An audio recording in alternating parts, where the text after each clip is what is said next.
Hello, good evening, and welcome to Rundown Remnants Part 2, Lufenia. This is the Act 3, Chapter 4, Part 2 fight, primarily against the Tiamats, but we need to deal with these Mystodons first. Fortunately, they're nothing to really worry about.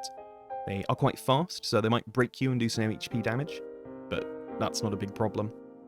And they will put you to sleep on their recast if you let them get it off, which you certainly don't want going into the next wave. But that's not going to be a problem here.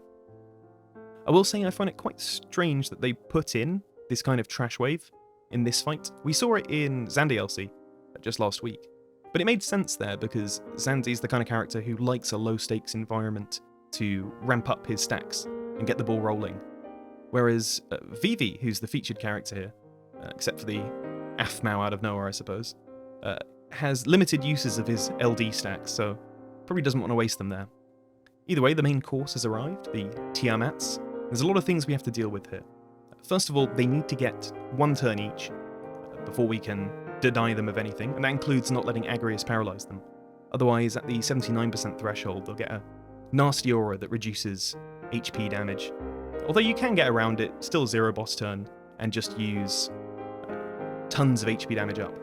The other thing, and the reason I'm using Lulu call here, is the orb, which is to deal simultaneously fire damage and 150k HP damage.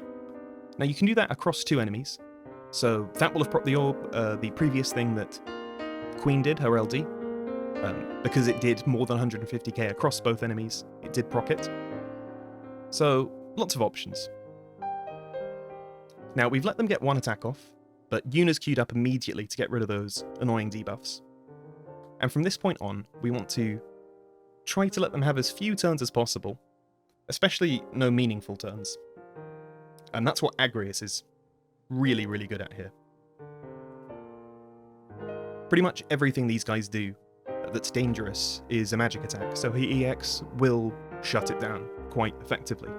And that's not even counting all the paralyzers and Confused in her kit. She's just a fantastic character. Using Faded Moly earlier there because we got a bunch of turns queued up, and I want to make the most of it. Has that nice HP damage boost, which frankly this team really doesn't need because it's a 3 support team. I love running teams with tons of supports, it's a lot of fun. Just constantly capping on HP damage. It feels so good to hit 500k across 2 enemies with Yuna.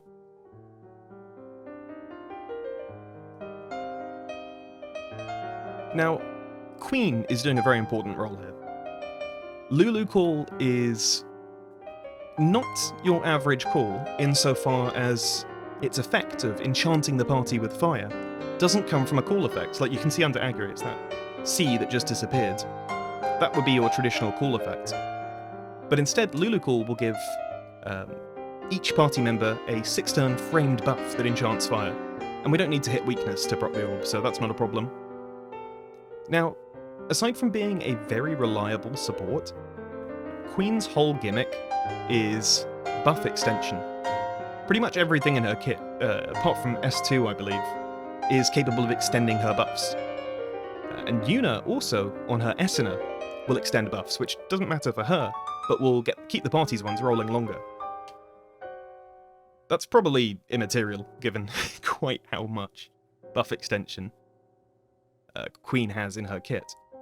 But the upshot of this is that for the rest of the fight, Queen is going to be hitting fire damage. And because we've stacked all this HP damage, you know, with Kurasame call and these 2 supports, and even Faded Moly when it's up, it means that we're going to be pretty reliably hitting above 150k as long as I'm not using Balestra Lunge. It's a very, very good move, but it will not be the appropriate move here. But Devastate, even with the splash, even without the splash, in fact, Devastate's probably doing more than 150k with all this HP damage up. But it's quite nice because even with a batteried S2, regular S2 had, what was it, Manosphere. Terrible ability. But it can do enough damage across both of them to keep the orb procced, which is lovely. And at a push, she's got her LD as well. But it's been, yeah, a nice, pleasurable fight so far. I'd just like to shout out the music we're listening to, by the way. This is Casey Ormond's composition of Daughter of the High Summoner, one of Yuna's themes from FF10. And it's his own composition and it's him playing it. And he, if you haven't heard the name before, is the guy who did the FF12 piano collections, which is one of my favourite ones. I've used it a lot on this channel. So it's nice to play something that he himself is playing. I'm enjoying that.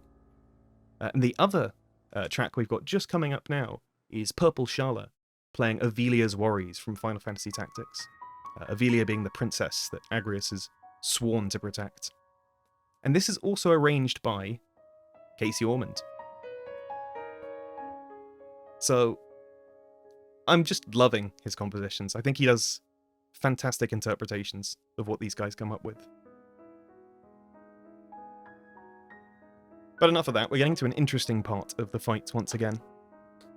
Which is, now they've gone under 30%, they've actually got these very sneaky HP damage shields. Which are a real pain. You saw those blue numbers there. I think that went down from 800,000 to about 700,000. So, these are big HP damage shields, and I recommend saving Summon, specifically for this. Because while you're not dealing HP damage to them, you're not ticking the orb up. That's the real worry. Fortunately, this team can blitz it down relatively efficiently, but it can be a problem. It can definitely be a problem if you just can't get through those shields, and so you can't prop the orb, and then orb goes boom. Well, that's the end of that fight. But yeah, not too worried here.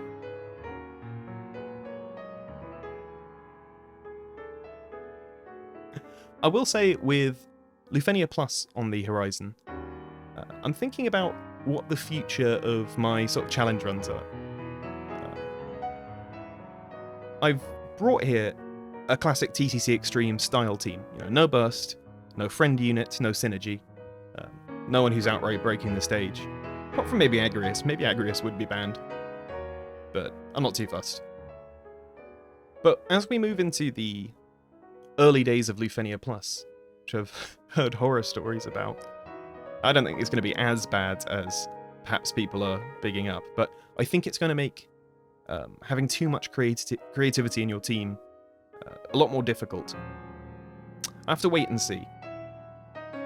But might go through a period of relaxing these, you know, quite stringent rules I usually apply to these runs, and just go nuts with these burst effects. I mean, these burst plus effects look like a lot of fun. Y'shtola and Zidane look like ludicrously fun characters. Zidane with his absolute kitchen sink of a kit. Just, he makes Yuffie look limited. And then, of course, Y'shtola coming in with some very, very welcome upgrades to her LD boards. You know, finally getting that HP and bravery damage up that she's sorely needed. It's a shame that she didn't get it on launch. It wouldn't have broken her at all. But she has a nice kit. Her base kit's really strong. You know, Medica 2 being a no turn using, but not instant turn skill that batteries the party up. Really nice thing to just be able to press. The delay on stone, also very useful a lot of the time. And then the re-break on LD. Great kit, and her Burst Plus just makes it even more powerful. As you can probably guess from all my Agrias runs, I'm a big fan of Brave Gain. I like it as a way of counteracting high defense and high reductions. So I think, yeah, I'm going to have a lot of fun running that.